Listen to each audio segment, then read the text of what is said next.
Yes, Di ba? Ang bilis mag-react ng chairman ng dangerous drugs doon sa mababang kapulungan. Bakit? Sabi niya, hindi ko na paano. O, di ba? Kumbaga sa ano, aligagang-aligaga siya, parang alalang-alala siya, parang worried siya, na 37 Davao employees positive sa drug test. Bakit nung mag-positive, yung chief of police ng Mandaluyong, kung saan nandoon nakatira, kung saan naghaharing uri yung secretary ng DILG, hindi na aligaga yung chairman ng House Committee on Dangerous Drugs. Bakit yung Pangulo ng Pilipinas na nakalagay sa report ng isang investigation agent noong 2012 na sumisinghot ng cocaine, na sumisinghot ng pulburon, hindi naman siguro sabon yung sinisinghot niya. Tama kayo tama eh. Oo. Tama. Diba? Wala silang aksyon. Bakit wala kang aksyon? Bakit walang patawag sa'yo? Pero tama nga, ito si Barbers. Ako tatanungin ko, bilang investigador dati ng PIDEA, magkano ang dahilan? Bakit ganyan ang arte mo? Diba? Bakit ganyan ang arte mo, Congressman Barbers?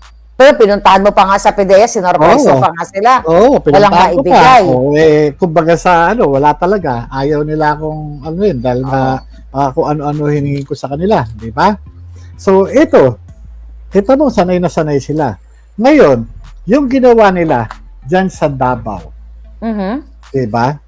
Ito hindi basta lang ito, no? Yung ginawa nila to, talaga special operation ito. Baka nga yan, plan pa yan eh. Talaga pinondohan pa yan ng gobyerno eh. Pinondohan pa eh. Kasi, hindi basta-basta yan. Bakit, kita mo bakit hindi yung PNP personnel ang pinroject nila? Bakit itong mga... Nakakapagtaka nga pala. Nakapagtataka. Bakit itong mga empleyado ng City Hall? Kasi nga, kung magpapositive yung PNP personnel, sa pool yung district director ng Davao, sa pool yung regional director ng PNP sa Davao, sa pool din, sino? Magbubumirang yan dun sa PNP. Baka pati nga yung secretary ng DILG, maano pa dyan, bubumirang sa... kayo pala ang di ba? Kulang kayo dun sa nyo. Ngayon, yung tauhan ng Davao, yung mga empleyado ng Davao, kanino magbubumirang, kanino Kaya nga, hataw sa kabayo ang latay sa kalabaw. Hataw sa kabayo.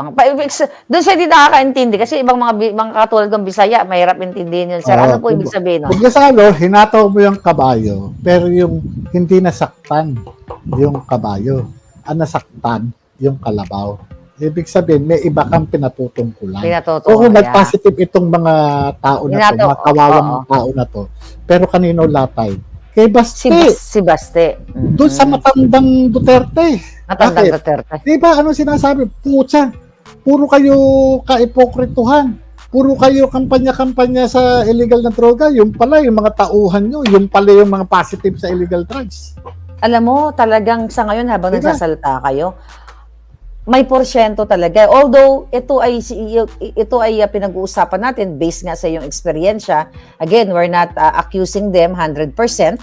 Diba? This is your opinion and this is your assessment as PIDEA agent. Pero kung titignan mo, naka-4 na hearing tayo, sir, dito sa issue ng pulburon ni Bangag Jr. Talagang nagising ang taong bayan, nagba-viral yung ating mga videos, talagang nadurog ang bangag na ito, pero makapal ang mukha ng presidenteng ito. Tapos, yun nga, tinawag kayong joke box. So ngayon, may possibility talagang binibintang nila or pwede talagang isabotahe para sabihin na ganito, ayan bangag-bangag pala ako o eto ang gagawin ko. Para kayo ngayon, war on drugs eto, 37 na tao ni Baste ngayon is positive. Ano kayo ngayon? So, posible pala talaga, no? Diba, ang ginagawa nila, nagtatawa-tawa sila. Tingnan mo, tauhan niya, positive. Ibig sabihin, yung Davao City Hall niya, puro adik ang tao. Baka nga susunod na sasabihin na, supplier pa niya, si Baste Kaya nga. Wala kayong sweldo pagka hindi kayo bumili rito. Dito lang, mura. At sir, dito na ngayon papasok yung mga ugong-ugong na possibility na pag suspend nila kay Mayor Baste. Baka ito yung grounds Oh, na yun. gagamitin nila. Okay. Balik tayo. Okay. Sige, sir. Diba? Ang bilis mag-react ng chairman ng dangerous drugs doon sa mababang kapulungan. Ano sabi niya? Hindi ko na paano. O, Ano sabi diba? niya? Kumbaga sa aligagang-aligaga siya, parang alalang-alala siya, parang worried siya na 37 Davao employees positive sa drug test. Mhm. Bakit nung mag-positive, yung chief of police ng Mandaluyong, kung saan nandoon nakatira, kung saan naghaharing uri yung secretary ng DILG, hindi na Yes. aligaga, yung Last- chairman ng last House year. Committee on Dangerous Drugs. Kaya nga. O, ibig sabihin, secretary ka ng DILG, wala kang say sa paglalagay ng chief of police doon sa bakuran mo? Mhm. Nag-positive yun. Yan, Oo, I think diba? November yun, o Bakit? December. Mhm. Bakit yung Pangulo ng Pilipinas na nakalagay sa report ng isang investigation agent noong 2012 na sumisinghot ng cocaine, Mhm. ha? Na sumisinghot ng Pulburon. pulburon, ha? Hindi naman siguro sabon yung sinisinghot Tama niya. kayo oo. Tama. Diba? Bakit Wala silang hindi ka- aksyon. Oo, bakit wala kang aksyon? Bakit walang patawag sa'yo?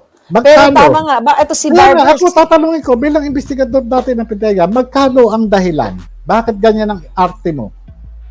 Yun diba? nga eh. Bakit ganyan ang arte mo, Congressman Barbers? Diba? Wow. Bakit Pareho lang itong kaming issue, pulis ng tatay Yeah. mo. itong issue sa kay Bangag Jr., tahimik silang mga hayop sila. Tapos ipinagtatanggol pa nila. Nagpe-press con pa sila kada araw. Toka-toka nga sila to discredit you. And now, dito sa issue ni Baste, talagang kailangan mag-conduct sila ng investigation at ipapatawag pa nga ang PRRD eh. So dito mo makikita yung hindi balanse na pagtingin sa mga issue, yung bias nila. Na dahil Yeah. siguro, tama nga, ang question, magkano kaya? Bakit, Oo. you know, Ako, tatanungin ko talaga magkano ang dahilan? Ito hindi pagmamalasakit sa bayan. Kasi selective yung ginagawa ninyo. Selective. Pakulong niyo ako uli. yeah, selective talaga. Kasi imagine nyo mga kababayan, pagdating kay Duterte, doon kay Baste, dahil sa nag-positive, tama ka, aligaga ang Congress, ang lower house. Pagdating kay Bangag Jr., tinatakpan nila, tinatapala nila, pinagtatanggol nila, nagpipress con sila pa kayo ng spokesperson ng presidente. Kaya nga. Kaya magtataka ka.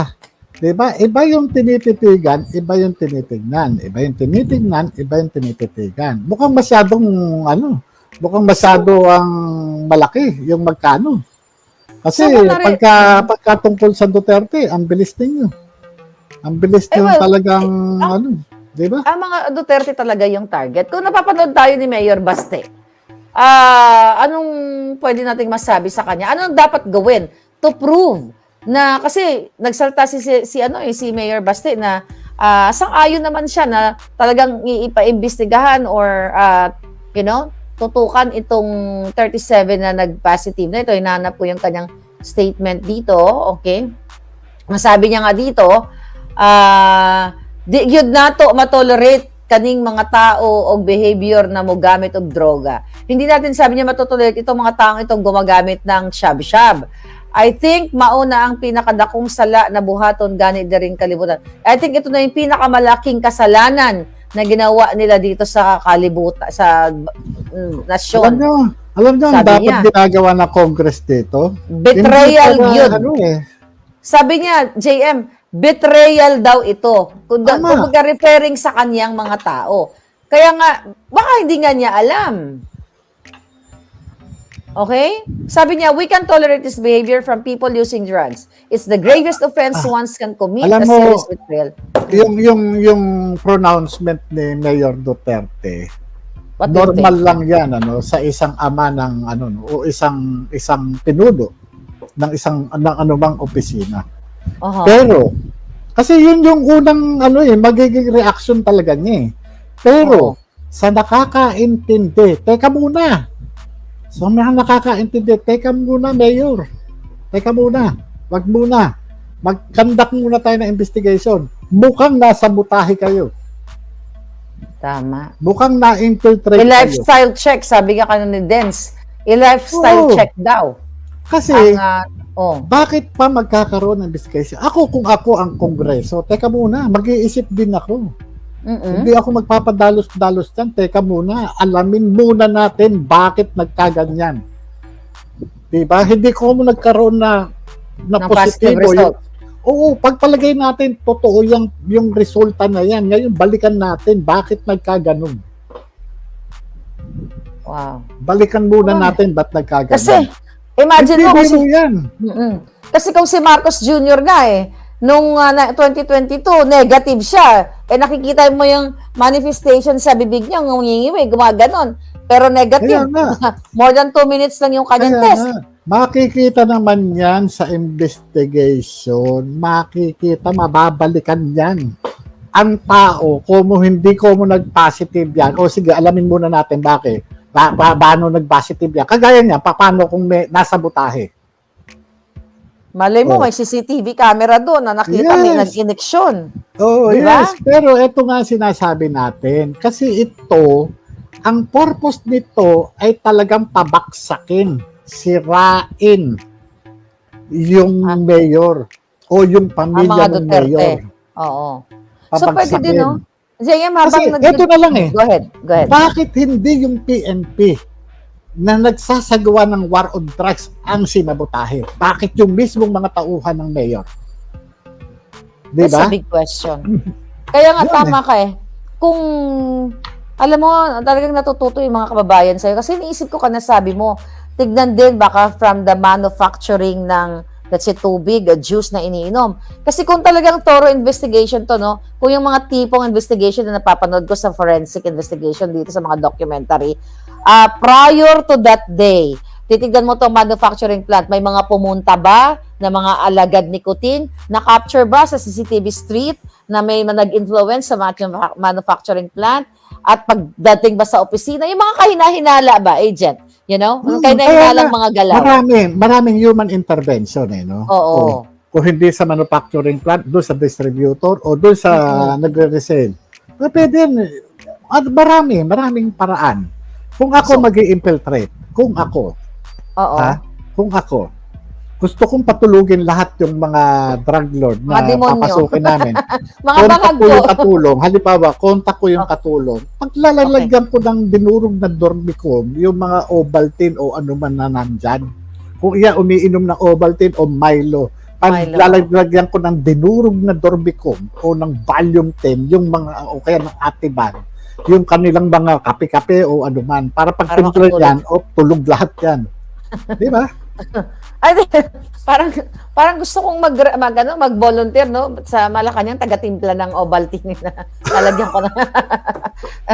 Kidding aside. Di ba? Pero balikan natin, no? Yung issue, interesting. Kasi akala ko, mga palangga, magpa-positive ka lang, sa edad kong to, akala ko talaga, magpa-positive ka lang kapag naglanghap ka.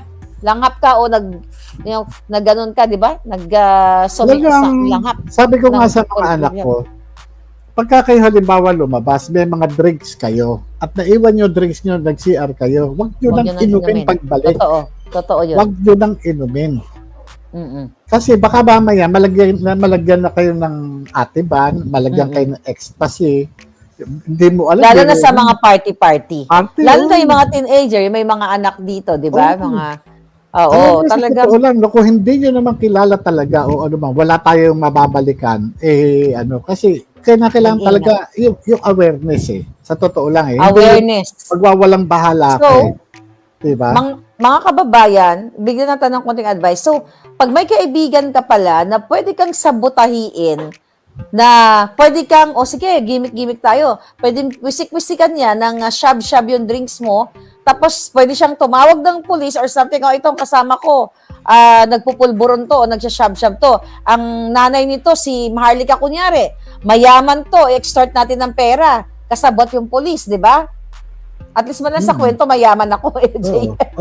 Di ba? Kasi una-una, hindi, Kaya in fairness naman. Oh my God. Mm-mm. in fairness, maaring hindi alagad ng batas ang nagsabotahe sa kanila. Maaring ibang tao o ano man, pero Maring yung mga ahas. yung gumagawa nito Mhm. sanay sa mga covert operation. Yung mga Mhm. gumagawa nito. You know Maari, that. Mm-mm. yes. Kasi unang-una bilang dating ahente, ang gumagawa o kinukuhang gagawa nito ay yung merong access doon sa target. Yung Yeah. mga action agent na kinukuha dito ay yung may access. Hindi po pwede na ang kukunin nila para makapasok dyan sa na yan ay walang access. May access. May access Nakakilala yan. yung ano na yung loob. Yes, meron. Kaya yan, ang Wow. makakaintindi lang dyan sa mga ginawa na yan o doon sa methodology na yan ay yung mga operator din. Tingin pa lang. Kasi hindi mo naman makikita yun sa isang hangin. Mag-iisip talaga eh. Ako, yung mga operator dito mga nanonood ngayon, sige nga, tama ba yung sinasabi ko o mali? Personally, yan sila magko-comment, nanonood lang sila. Kasi, Diba? pag titignan mo yung pattern, ikaw nga pumunta ka sa PDEA, surprise, para lang mag-authenticate nitong dokumento na, kinihingi sa korte, hindi ka hinarap. Ayaw kang bigyan. So, talagang sabotage. So, itong mga Duterte, itong si Baste, alam naman natin na galit sa kanya ang unang pamilyang ahas, dahil nga even doon sa interview ni Lisa Marcos, binabanggit niya na yung mga anak daw niya mababait kasi walang mga tattoo. So, again, that's attacking sa mga anak ni Pangulo Duterte na lahat may tattoo.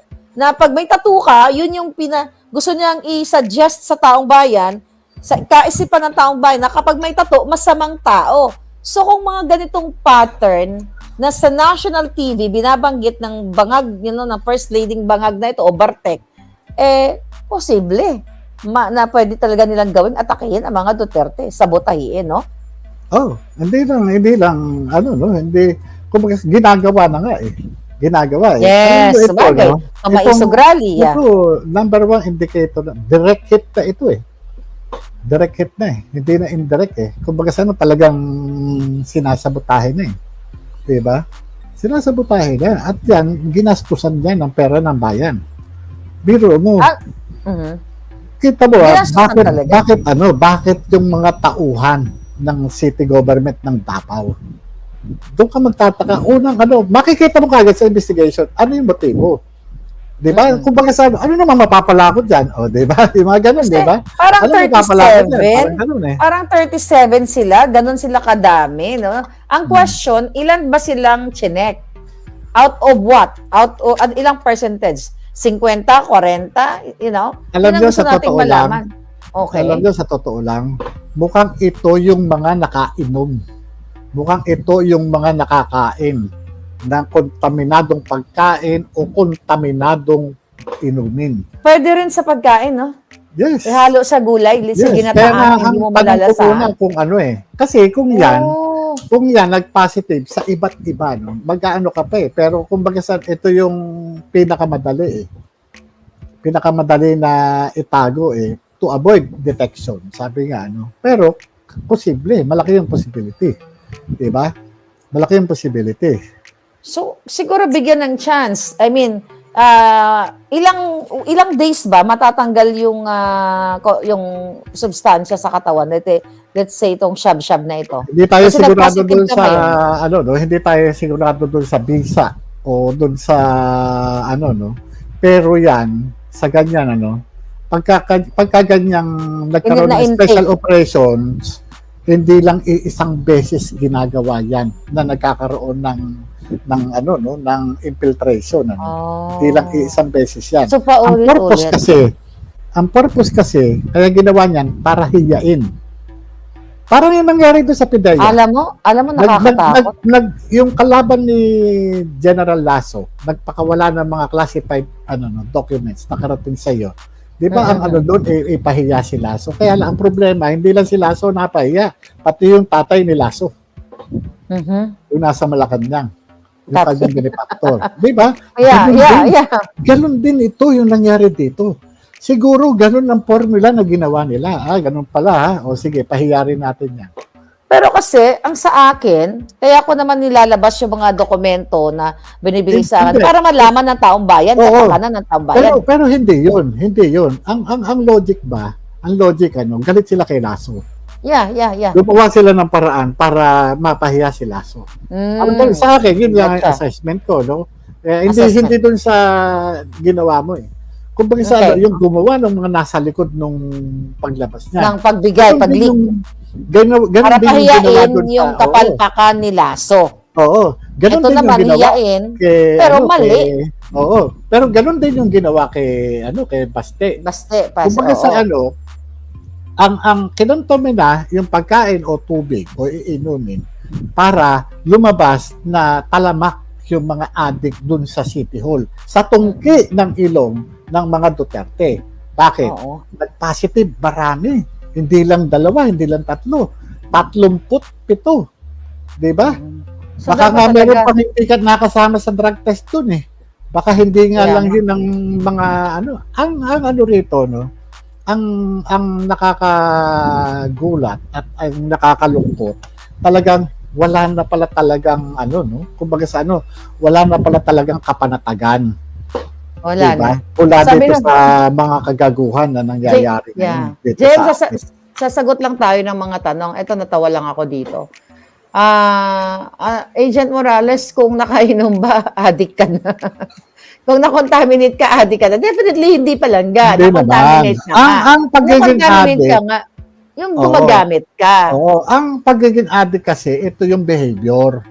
Yung behavior doon sa pagkakrave mo Paulit-ulit. pagkakrave Oo. mo doon sa isang bagay o isang pagkain o ano man, nakahihiligan mo. Yun ang Oo. pagiging addict. Yung palaging Tinahanap-hanap mo. Ito just, nahanap mo. ito just Pero hindi. yung Sinabotahe Yung pala. nakatikim ka o na ano ka at tines ka, yun natagpuan na positive ka doon sa ganong uri ng dangerous drugs. Yun yung Ito, JM, sabi ni Den Scorpion. Ma'am, dapat i-check din if nasa critical positions yung 37 na yon within Basti's office. So, i-check din daw yung mga position nila. That's good Oo, point. kasi unang-una, sila yung pagka nasa public safety and security ka, usually yung mga ganito, ito yung mga enforcer ng ordinance. Mhm. Yung mga ordinansa ng city. Ito yung mga nagbabantay do sa facility ng Mhm. ng City Hall, ng eskwelahan o ng mga parke o mga yun. Sabi ni Syria, yung 37, baka nagkasama-samang kumakain, baka isang opisina sila. Again, ito po yung pinag-uusapan namin ni Agent Morales. We're not saying na nangyari ito 100%. So, ito ay assessment niya bilang isang PIDEA agent. Ito yung mga posibleng mangyari na kung may magsasabotahe, talagang pwedeng mangyari. Right, Agent? Tama. Mm-mm. Kasi kung ganyan ganyan karami sa isang opisina, baka mamaya yung tubig doon o kaya 'di ba yung tubig na pinamimigay o ano man, 'di ba? Ganun eh. Yeah. Oh, wow. So, kaya naman, itong gobyerno mong naggigipit sa'yo, naggigipit sa atin, tuloy-tuloy ang pagbibigay ng ayuda, band-aid solution, again, para tapatan ang maisog rally na sinusulong natin. So, yung connection sa mga pangyayari, nilalatag natin sa taong bayan, JM, na ngayon ginigipit ang mga Duterte at binubuksan nga itong war on drugs ni Pangulong Duterte. Ito, ang mga kongresista nagdagdag sama-sama, nagtulong-tulong, at nabanggit na natin kanina, pero ang issue sa kakaibangag, kino-cover up nila, pinagtatakpan nila, at sa bawat hakbang natin bilang mga maisog, sila ay naaapektuhan. Kaya naman, ang ginagawa ng gobyernong ito ay nagbibigay ng mga ayuda ngayon, which is okay naman yung ayuda. Sabi nga namin kanina ni Attorney Valera, okay lang yan, tanggapin nyo yan kasi pera naman ng bayan. Pero ito'y panandalian lamang. So ito'y patunay, agent, na yung laban mo sa PIDEA leaks, ang laban ko sa lahat ng mga expose ko dito, like kidnapping, talagang nararamdaman ng tao. Kaya nga maraming humahakbang na maisog para sumama sa ating pambansang kilusan, sabi nga ni Attorney Valera, no? So, nakikita nila yung impact ng taong bayan. Kaya maari o posible talaga na itong pangyayari sa Davao ay sabotage. Right? Tama. So, nakakalungkot. Nakakalungkot. So, ano nararamdaman nyo dyan ngayon sa Pilipinas, JM? Yung mga kaibigan mo, nakakausap mo. Kasi talagang halos lahat ng mga nakikilala ko, Miss Maharlika, grabe na dito sa Pilipinas. Grabe yung panggigipit. Nakikita nyo naman, kami mismo sumasama kami sa Maisog Rally. Ang dami nagme-message sa akin, ramdam namin na talagang hindi lang actual martial law, digital martial law.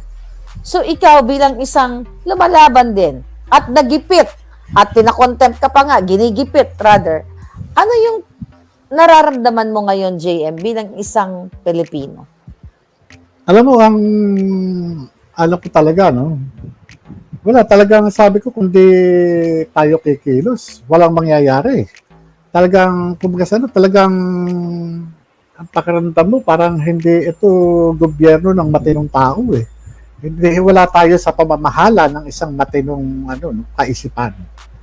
Yun yung kaya nga sabi ko, no, yung panawagan ko, no, sa mga kapatid nating Pilipino.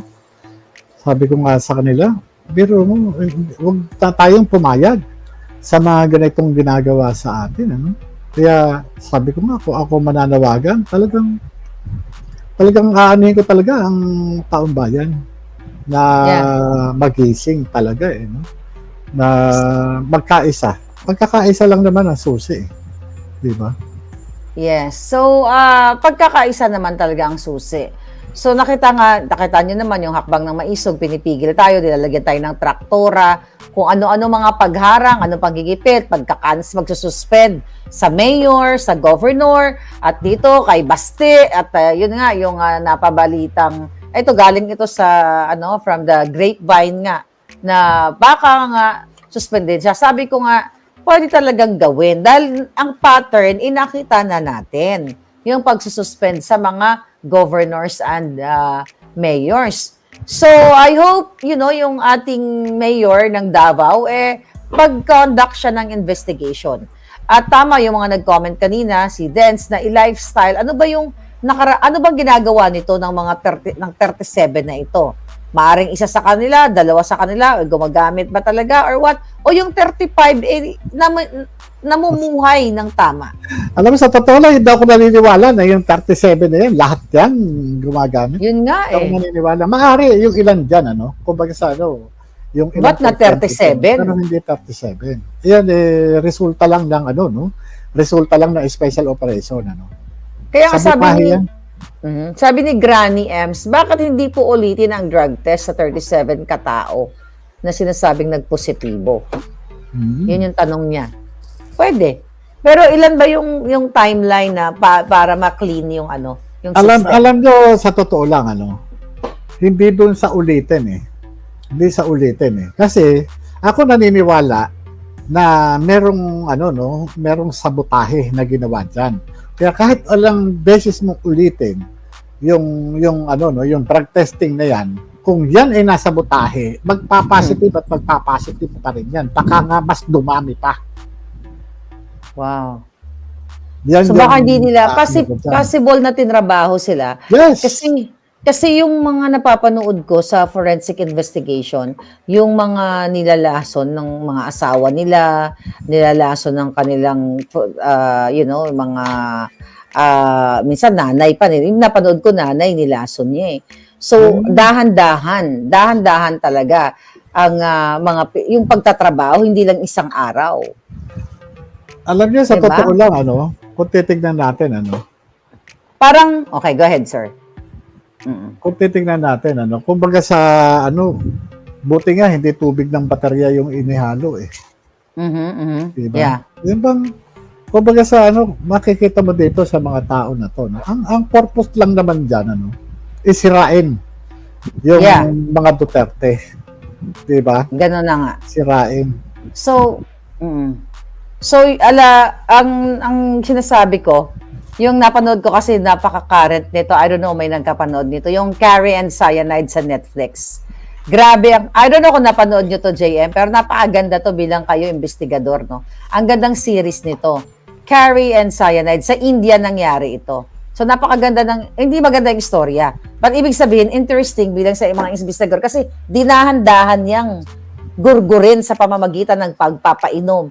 You know, kasi we're talking about isasabot tayo yung pagkain eh. Dinahan-dahan niya, asawa, you know, ang dami niya talagang, kaya napunta sa Netflix, ang dami niyang ginorgor. So, dito sa 37 na to, sa Davao, so dapat itong tutukan ni Mayor Baste, no? Yung ganitong anggulo, dapat talagang, kasi kawawa naman, yung 37 katao. Dahil kung ito ay nangyari, okay? Kung let's say for example, nangyari, totoo ito yung pangyayari. Kawawa naman yung buhay ng 37 kataong ito kasi may mga pamilya din sila. Dahil lang sa gustong atakihin ang mga Duterte ng gobyernong ito. So, yung 37 na tao, sisirain mo yung buhay just to attack the mayor? Alam nyo, mukhang sa ganyan, mukhang pagkaganyan, meron na rin nilalason, pagka, halimbawa, gustong sirain yung liderato, meron nang nilalason, isa doon sa mga miyembro ng core group, para at least, ito yung pinapangakuan na, sige, pagka napababae ka na dito, ikaw ang uupo. Ikaw na, hindi na makakaporma itong mga ito. Ganun Ganun yung ginagawa dyan. JM, para yung sa CCTV na inilabas mo, ng usapan ni Picoy at saka ni Romy, na pare, nangangamoy direktor Nangangamoy direktor, pare, sabi diba? niya, iti-take advantage natin to, nasa advantage, Yan. Diba? Yung sinabi niya? Ganun Ganun Kumbaga meron mga pinapangakuan na dyan na pagka ito nagmaterialize, di ba? Ganyan na yung sa totoo lang nakakagalit everyday yung mga pangyayari sa Pilipinas, lalo na kayo nandiyan at ikaw, tayong dalawa actually ay biktima sa pangaras, pagigipit nitong gobyerno ito. So JM, so far, kasi di ba may mga napabalita din na papabricate ka ng mga kaso-kaso. So, update mo kami. Isa yung sitwasyon. Wala bang mga bagong cases na ginipit ka ng kung sino man? So far, wala pa naman. Pero inaantay ko at naka-ready naman tayo At naka-ready naman tayo. Hindi naman tayo natatakot yan. Matagal na nga nilang ginagawa sa akin yan Yung pagpapabricate ng mga kaso. At tayo naman, matapang naman natin hinaharap lahat ng kasong binato sa akin. Magmula pa magmula pa na na-indulto yung buhay ko, mula pa noong 2012. Kaya ngayon ko lang napatunayan talaga, na talagang isang pamilya lang. Isang pamilya lang yung nasa likod ng indulto ko sa buhay. Dito sa San Basico na to. Tanungin kita uli, pinagsisihan mo ba na pumasok ka sa PDEA? Hindi naman. Kasi unang-una, pagpasok ko sa alagad ng batas, pagiging alagad ng batas, kasama na yung pagkakaroon ng delikado sa buhay ko maligaya naman ako, lalo na kung ang paglilingkuran ko yung taong bayan. Kasi kagaya niyan, taong bayan, wala naman lakas yan Kaya kung wala yung katulad natin, kawawa naman sila. Well, maraming salamat dahil hindi man maganda yung umpisa ng pagkakakilala natin, at least magkasama po tayo ngayon na humahakbang bilang isang matapang o isang maisog. Kaya sabi ko nga, ako naman ay hindi rin bibitaw sa inyong pakikipaglaban. Kami dito ng aking mga palangga. Kaya I'm sorry din ulit po kung may mga pangyayari sa buhay. Katulad yan, naapektuhan ng iyong trabaho, but rest assured, we are here para alalayan po kayo dahil talagang sobrang pagigipit ng gobyernong ito. Doon po sa mga palangga ko na willing to extend your help kay Agent Morales at mga messages na gusto nyo iparating sa kanya, mga katanungan about his expertise, ayan po yung kanyang email. Okay? Expedia Agent Jonathan Morales at protonmail.com. So doon naman sa aking mga puting ahas, ayan po ang aking email. maharlikanetwork@protonmail.com. Lahat ng mga impormasyon, isend nyo lang dyan sa akin at protektado kayo. Never ever natin i-disclose ang inyong mga pangalan.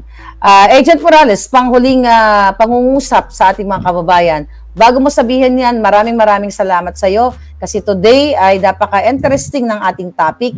May natutunan kami na pwede pala pagkain o tubig maging positive ka dito sa shab-shab na ito. Yeah. Ako po, yun, no?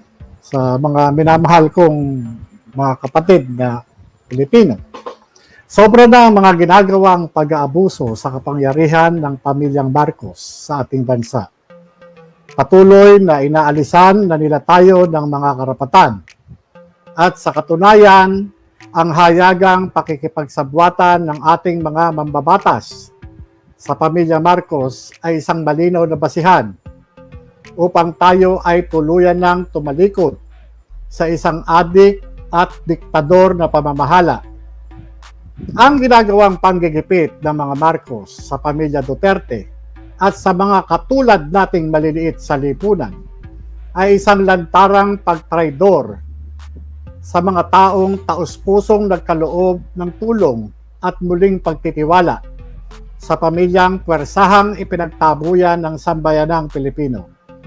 Dahil sa ginawa ng mga itong pagnanakaw sa kaban ng bayan. Ang mga ginawa ng mga itong pagtraidor kay Sara Duterte na nagkaloob ng tulong at pagtitiwala sa magkapatid na Amy at Bongbong Marcos. Ano pa nga ba ang aasahan nating pamumuno sa isang pangulong talamak at bangag sa pagsinghot ng ilegal na droga? Patuloy pa ba tayong magpapaloko sa asawa nitong kailanman ay hindi naman natin pinagkatiwalaan upang mamuno sa ating bansa? Patuloy pa ba nating pababayaan ang pamilyang ito, 10 ng kanilang mga kasabwat na patuloy tayong lapastanganin at pagnakawan ng salapi ng ating kabangbayan? Mga kapatid, sobra-sobra na pong pasakit ang dala ng pamilyang Marcos sa ating bansa. Kaya't nais namin nabigyan ninyo ng pansin ang kilusan na ating isinasagawa sa pamamagitan ng hakbang ng maisog upang patuloy na gisingin ang damdamin ng sambayanang Pilipino.